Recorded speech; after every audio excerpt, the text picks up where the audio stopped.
অন্যের জন্য গর্ত করলে সেই গর্তে নিজেকে পড়তে হয়, তার প্রমাণ শেখ হাসিনা, এমন মন্তব্য করেছেন বিএনপির সিনিয়র যুগ্ম মহাসচিব রুহুল কবির রিজভী।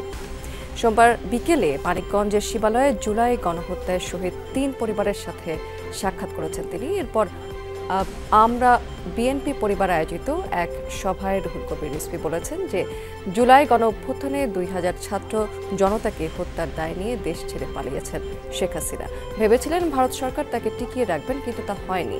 পরে জুলাই গণহত্যায় শহীদ এবং আহত পরিবারের সদস্যদের মাঝে আর্থিক সহায়তা প্রদান করেছেন রুহুল কবির রিজভী।